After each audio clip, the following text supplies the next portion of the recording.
I just finished a major upgrade to this 4Runner by installing this Baja Mid-Pro bumper by Ascend Fabrications. Ascend designed this mid-pro bumper as a hybrid between a low profile and a full height bumper, inspired by lightweight pre-runner style builds. It keeps things tight on the body for clearance, but still gives you real protection where it matters most. The whole thing comes in at just about 70 pounds, so you're not adding a ton of weight up front, but it's still built to take a beating. You've got optional add-ons like a bull bar or a light bar mount, and it's designed to work with a wide range of winches. Last summer, I installed the rear high clearance dual swing out bumper from Ascend Fabrication, and in my opinion, that is one of the best looking high clearance bumpers on the market.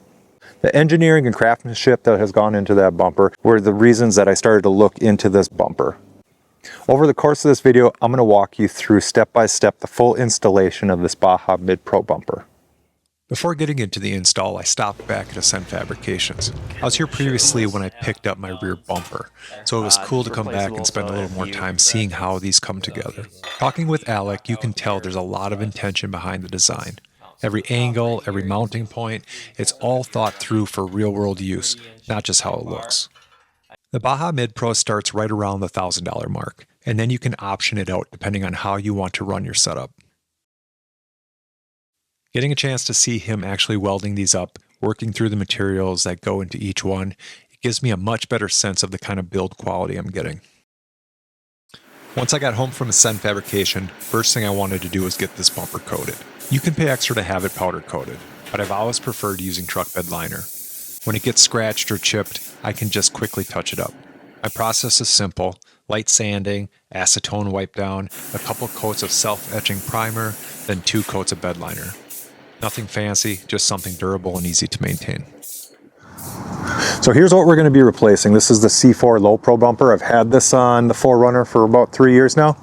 Been very happy with it, but when I saw the Mid-Pro bumper come out from Ascend Fabrications, I just like the look of that so much better.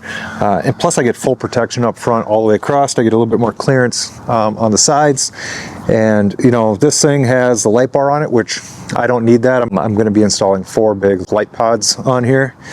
I'm going to be repurposing the winch. So I have the Smittybilt X2L winch in there. That should integrate perfectly into the Ascend Fabrication bumper. Another change I have to make is the TRD skid.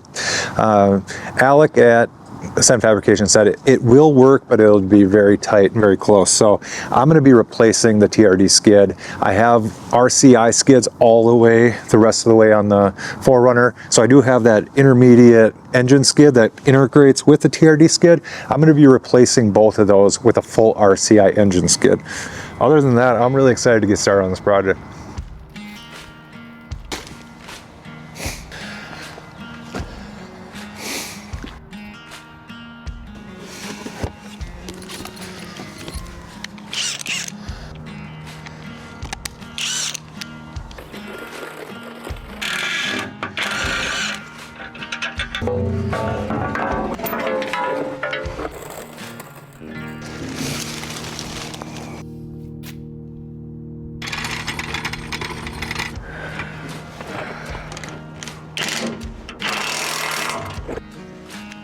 With the skid plate swapped out, it's time to remove the old C4 Low Pro.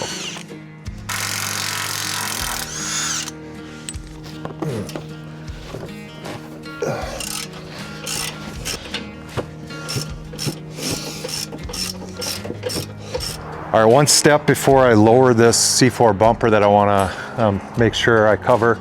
I did disconnect the battery because I have the light bar as well as the winch, and I disconnected all the positive and negative wires, ran them back down through so they're all sitting in there nice and neatly so I can lower the whole unit down together. I'm not going to pull on any wires or anything.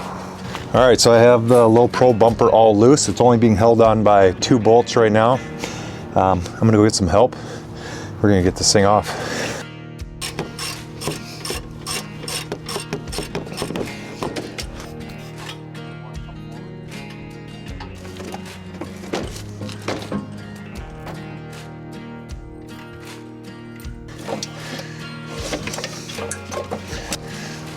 That was easy. Wasn't bad. Alright, jumping into the install. I'm not starting from a stock bumper here, since I just pulled off the C4 Low Pro front bumper, and a lot of the initial steps in the installation process are pretty similar. You will want to make sure the truck is sitting level. I used a jack to even things out. Once that's done, you can run a line across the front. I'd recommend using a laser level here like I did. First, the main thing you want to do is establish your cut line. The recommended height is right around 8.5 inches down from the bottom of the upper grill valance at the corners. That'll get you a nice tight fit with just a little bit of clearance above the bumper. I started by laying down painter's tape and marking that measurement on both sides.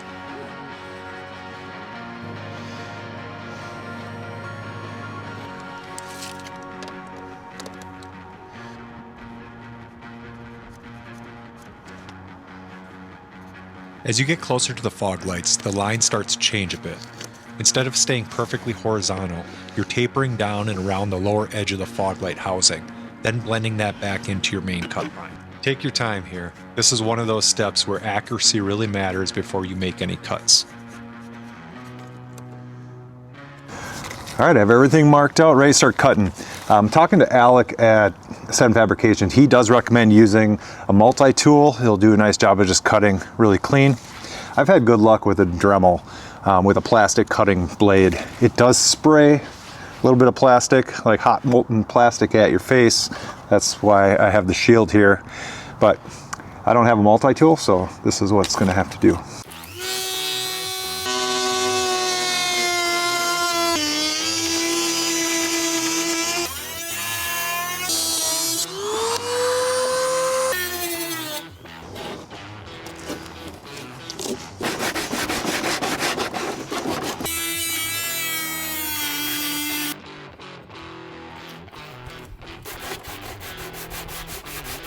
If you're running a winch, you'll need to do a little clearance work. You'll need to bend the AC line and tap in the little brace. Just be careful around the radiator. If you're adding the frame brackets, now's the time to get those in. First step is removing the small M8 bolt holding the hard line on the outside of the frame. Then just swing that out of the way. On some models, you have nuts welded on the back side. Thread a bolt in part way and carefully knock those loose. If you got any exposed metal, this is a good time to hit it with some paint or rust protection like fluid film. Now you can get the frame bracket up into place and loosely start your hardware. Start with the lower bolt just to support everything. Then run the main bolts through the upper mounts and frame bracket. Loosely install your nuts and washers so everything can still move a bit.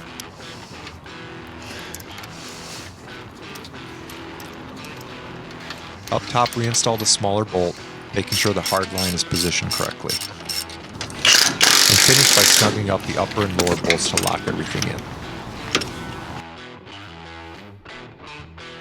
Next step, getting the bumper up into place. I used a jack here, and also having a second set of hands definitely helps. Once it's lined up with the frame, go ahead and loosely install the inner bolts to hold it in place. Then raise the bumper up to the cut line. I left about an 1/8 inch gap here to keep everything from rubbing. Once that's where you want it, snug down the inner bolts just enough to hold it. From there, you can start laying out your final cut lines. I ran painter's tape from the bumper wings into the wheel well. Before cutting, go ahead and drop the bumper back down and remove it completely so you don't damage it. Then just take your time and cut along the lines. After that, clean everything up by sanding or using a deburring tool. If you're running the filler bracket, now's the time to mark the lower grill area and leave a little material for mounting. For the filler bracket, you're also going to want to drill holes for your zip ties. Then install the filler bracket using the provided zip ties.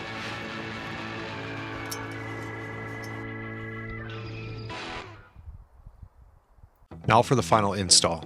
If you're running lights or a winch, now's a good time to get those installed.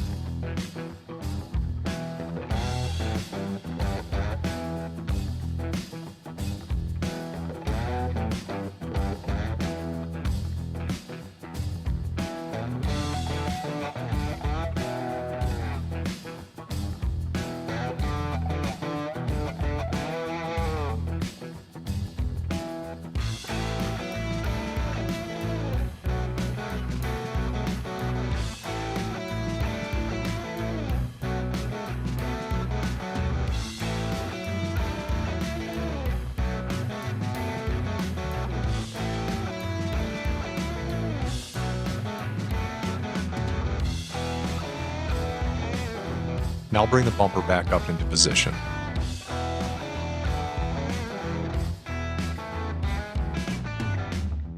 Set that same 1/8 inch gap, then tighten down the inner bolts.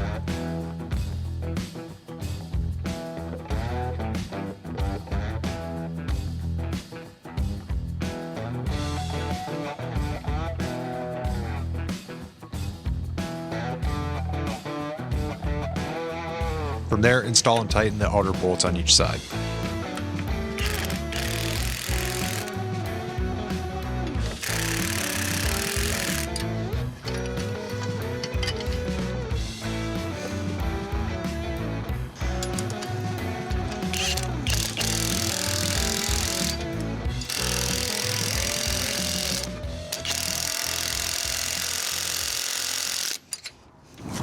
So this is the first project that I have done with this new DC8 1/2 inch impact wrench. You can pick these things up on Amazon. They're budget friendly, so around $90 or so.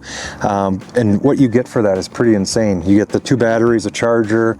You also get a few sockets with it as well, and a carrying case. So I'm almost done with this bumper install, and the thing has performed just like any other quality tool. I'll throw a link to this exact tool down in the description if you want to check it out. Right now it's on sale for around 75 bucks, which for what you're getting is honestly really solid value. I used this through the entire install and I had no problem breaking things loose or running everything back down. It had plenty of power for this kind of work, and having the different speed settings helps when you want a little more control instead of just hammering everything at full power. Battery life has been solid too, and swapping batteries in and out is quick. They even include a couple impact sockets and some other attachments just to get you started. And the included bag is just really nice to keep things organized. For me, this is probably going to live in the truck full time, just as part of my toolkit for trips and trail repairs. Wrapping up the install, I did swap out my Fairlead for a Yankum Groove Fairlead to get rid of the traditional hook setup and remove as much metal as I could when winching. It's just a cleaner setup overall, and a little easier to work with out on the trail. There are some really solid install videos out there if you want a full walkthrough on how to do it.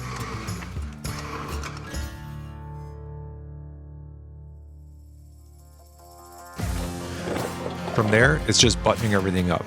Last piece to go on is the aluminum skid plate, which covers up the winch mounting area and ties the whole front end together. Now that that's all done, let's take a look.